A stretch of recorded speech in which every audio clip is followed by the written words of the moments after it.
ou non, volontairement ou involontairement, consciemment ou inconsciemment. Les Berbères, je dis les Berbères, mais bon, on dit les Amazighs ou les Berbères, bon, moi j'ai toujours appris à dire les Berbères, je suis désolé si ça... Mais enfin bon, donc qu'ils le veuillent ou non, ils sont l'objet, ils sont entrés dans une combinaison mondiale, ils sont entrés dans un jeu de forces internationales. Il y a des forces étrangères, et je vais les citer, c'est le Mossad, en premier lieu le Mossad, avec des services secrets espagnols, français, mais en premier lieu le Mossad, qui a intérêt à semer le trouble, la discorde et la division. Et ça, on ne peut pas échapper à ça. Et je vais vous raconter une anecdote qui m'est arrivée il y a presque une douzaine d'années. À l'époque, je n'étais pas du tout connu. C'est-à-dire, il n'y avait pas Facebook, je faisais pas de conférences, et j'avais l'habitude de me glisser dans les réunions du Bnei Brit, par exemple. Le Bnei Brit, c'est la franc-maçonnerie juive mondiale. Et j'ai assisté à la réunion suivante. Je ne sais plus comment je suis allé, mais je suis arrivé. C'était la loge Ben Gurion à la mairie du 16e arrondissement. Et cette loge avait invité des Berbères d'Algérie, 5 ou 6, qui représentaient des associations de Berbères. Et moi, bon, assis quelque part comme ça, tranquille, j'observais. Et il y avait presque une centaine de personnes. Enfin, c'est une loge très importante. Ils sont tous des juifs sionistes. Et là, ils ont commencé à leur dire, oui, c'est bien, vous menez un bon combat pour votre identité culturelle, votre culture. Enfin, ils les caressaient dans le sens du poil. Et petit à petit, ils les ont amenés.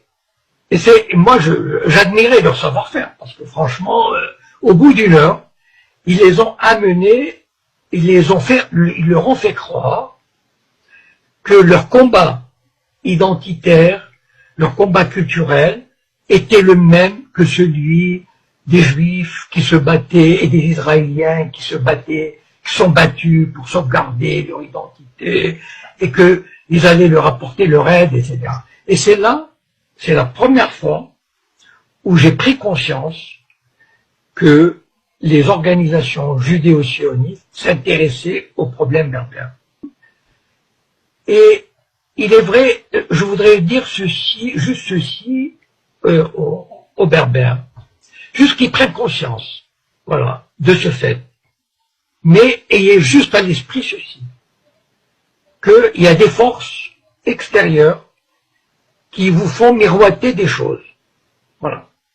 C'est-à-dire, il y a des agents du Mossad qui vont voir des Amazighs, qui vont leur dire mais vos grands-parents étaient juifs, vous pouvez avoir une bourse pour Israël, en fait vous vous appelez pas je sais pas quoi, mais vous appelez Jacob ou Lévi, enfin je sais pas, voilà.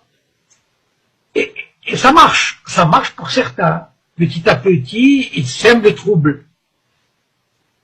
Et certains Amazighs, certains Berbères pensent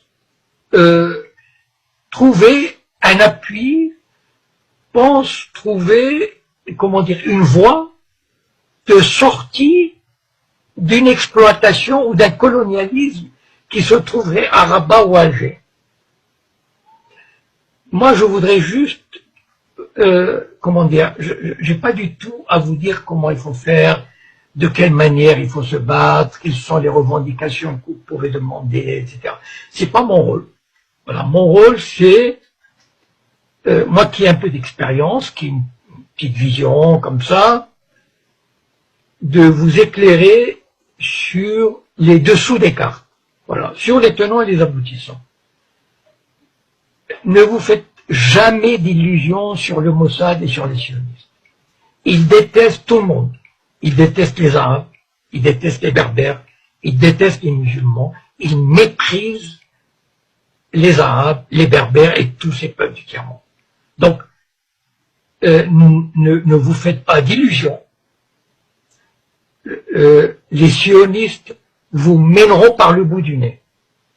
je pense que nous avons vous savez, le but du sionisme, il l'a montré en Irak, en Syrie, en Libye, c'est de détruire ces sociétés, de détruire l'unité nationale, de détruire tout ce qui est un État moderne. Et les Berbères, je vais vous dire, si vous marchez dans cette combine, vous serez emportés.